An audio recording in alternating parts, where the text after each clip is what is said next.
Bonjour la famille, je vous salue dans le nom de nos ancêtres. Je vous salue dans le respect et vraiment,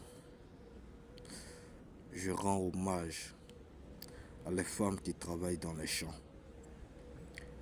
aux femmes qui traitent le café, le cacao.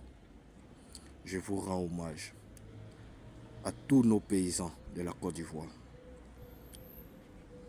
Beaucoup de courage, que Dieu nous aide, ainsi que le combat dans lequel nous sommes, beaucoup puissent le comprendre et nos frères qui sont égarés puissent revenir à la raison.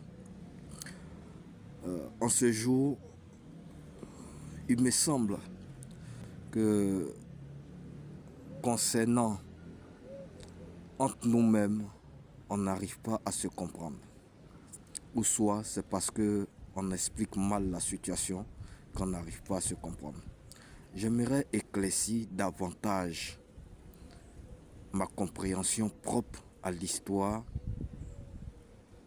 qui nous fait face depuis la nuit des temps. Et beaucoup font à leur tête où ils croient que l'Europe, dans sa quête meurtrière, elle pourra l'aider. J'aimerais rendre hommage à mon frère Franklin Yamsi. Yamsi combat quotidiennement en mettant des vidéos, en expliquant. Mais son français qu'il emploie est aussi lourd pour certaines personnes. Donc moi je me dis que beaucoup ne le comprennent pas. Voilà pourquoi certains idiots sont toujours contre la lutte que nous menons tous. Je m'adresse ici à Johnny Pacheco. Je lui rends hommage et je le remercie aussi pour tout le combat qu'il effectue. C'est un combat sanglant en commun que nous avons tous. Je remercie le militaire du Burkina. Comment il s'appelle? Traoré. Le capitaine Traoré. Je le remercie pour son combat en commun. Et que Dieu nous aide pour que nous puissions vaincre les 27 pays criminels et meurtriers. Je remercie le général Tiani du Niger. Et je le remercie pour son peuple aussi. À l'époque, nous avons vécu avec eux et c'était une très belle expérience jusqu'à ce que nous continuions notre chemin de l'aventure et des aventuriers que nous sommes. Je remercie celui du Mali. Je le remercie aussi pour son combat en commun.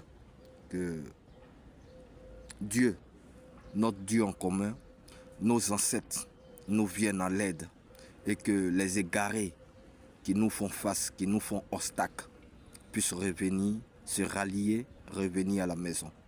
Parce que là, ils ne sont pas à la maison, ils sont dehors en train de lutter contre nous.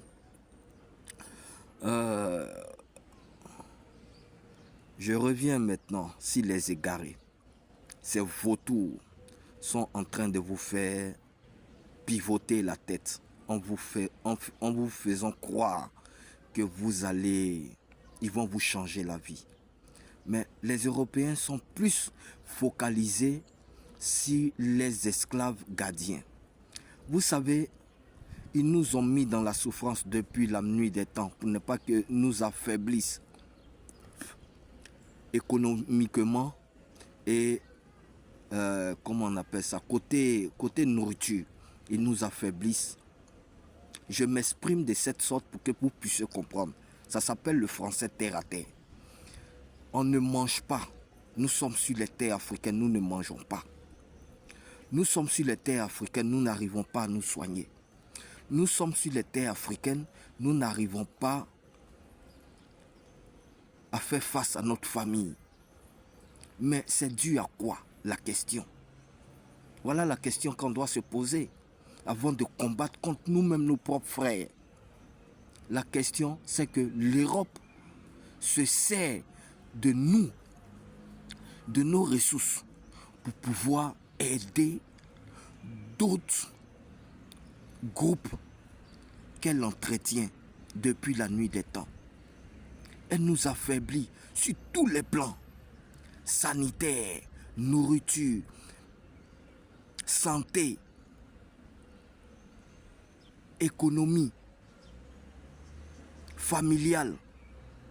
Il y a des personnes même là, en parlant d'argent même là, ils n'arrivent même pas à avoir une femme. Parce que ils ne savent même plus où ils vont commencer. Ils ne savent même plus pourquoi ils sont venus sur ce monde-là. Donc vous devez comprendre que l'Europe nous pille nos ressources, le diamant, l'or. Elle va faire ça de l'argent et elle va nourrir d'autres peuples avec ça. Vous devez comprendre ça. Pourquoi aujourd'hui, d'autres, tels que les généraux Tiani, Ibrahim Traoré, se lèvent pour dire non, on ne veut plus de ça. Tout le monde n'est pas au courant de cette histoire-là. Mais voilà ce qui se passe. Voilà le pillage qui existe. Et vous venez le combattre pour dire qu'on préfère vivre dans cette situation-là. Mais ça n'a pas de sens. Donc vous préférez vivre dans la faim et laisser l'Europe vous piller votre or. Alors que l'or là-bas, chez eux là-bas, l'or est considéré. Ça a un montant. Chez eux là-bas, le cacao est considéré, ça a un montant. Ils n'ont pas de nourriture. Ils n'ont pas de ressources. Ceux qui nous font du mal n'ont pas de ressources. Vous devez le comprendre. Que c'est chez nous qu'ils prennent tout. Donc à nous d'ouvrir les yeux et d'aller de l'avant. À nous d'ouvrir les yeux et de leur dire non. Et de leur dire non. À nous d'ouvrir les yeux et de prendre des décisions fermes. Pour leur dire, hey, on n'est plus dans vos conneries là. Avant, on vous laissait faire. Mais aujourd'hui, si vous tentez quoi que ce soit, on va vous massacrer.